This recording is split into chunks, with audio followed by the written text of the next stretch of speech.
You know the scene, a drink in one hand, a cigarette in the other. For a lot of us, it feels like the perfect pair. But what if I told you that this perfect match is actually a really clever illusion our brain is playing on us?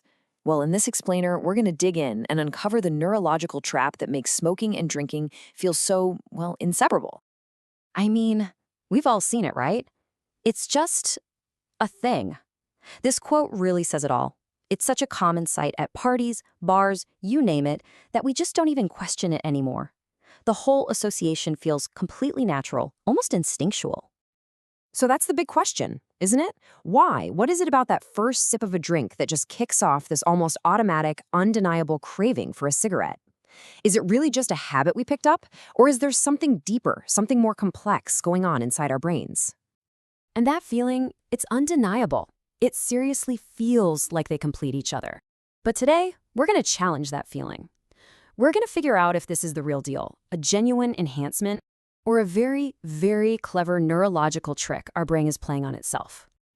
Okay, so let's look at the mechanism behind this whole urge, because it's not random, not at all. It's actually a predictable four-step pattern, a habit loop. And once you see how the machine works, the illusion really starts to fall apart. So you can break this whole thing down into four simple steps. First, you got the cue. You start drinking, and maybe your self-control loosens up a bit. Then, boom, the craving hits. That little thought that just pops into your head, you know what would be perfect right now? The response, you light up. And that delivers the reward, a quick hit of dopamine that for a moment makes you feel more relaxed, more social. And that, right there, that's the loop that gets us. And this is exactly why that loop is so powerful. That reward, it feels fantastic. Your brain doesn't register it as just satisfying a need. No, it interprets that nicotine hit as making a good time even better. It literally feels like you're amplifying the entire experience. But are you? Really? And that brings us to the big reveal. We've seen the mechanism, we know how real it feels, so now let's pull back the curtain and see this great illusion for what it actually is, right down to the wiring in our brain. So here's the trick. Alcohol is a depressant. It kind of dulls your senses, slows things down. Nicotine, on the other hand, is a stimulant. It gives you this jolt of a feel-good chemical called dopamine. It's like having one foot on the brake and the other on the gas at the same time. Your brain gets caught in that chemical crossfire and basically misinterprets all that chaos as, wow, this is a heightened state of pleasure. So the illusion is that you're adding something amazing to the party. But the reality? It's much simpler.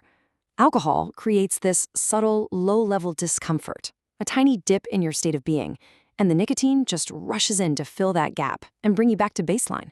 You're not actually enhancing the good time, you're just fixing a negative feeling you probably didn't even notice was there. That's it, exactly. You're just chasing balance, puff after puff. The craving isn't for more pleasure. It's really just an urge to get back to feeling normal, to restore the equilibrium that the alcohol quietly disrupted in the first place. And here's the real catch. After you've been riding that chemical seesaw all night, the come down is so much worse. When the effects of both finally start to wear off, that dip in your mood is way deeper than if you'd just been drinking alone. And what does that lead to? More restlessness, stronger cravings, and the whole cycle is just waiting to start over again. So, what do we do with all this information? Well, this brings us to the most important part, breaking the spell. Because honestly, just understanding the illusion, that's the biggest step to freeing yourself from it. Look, this isn't about saying you can enjoy a drink. This is about empowerment. It's about taking back control. Once you can see that craving for what it really is, not a desire to make things better, but just a neurological chase to get back to even, you get this amazing power to just watch it happen without having to act on it. And you know what's funny? When you actually break that cycle, the experience can get even better. You might notice the air feels clearer. You can laugh hard without getting winded. You can stay locked into a great conversation without that nagging little voice pulling you away. You're just more there. You're fully present. And we'll end on this thought. Maybe the true reward, the real high, isn't found in some chemical mix that creates an illusion of a good time. Maybe it's in just experiencing the moment for exactly what it is, clearly and completely, without needing a crutch to hold it all up.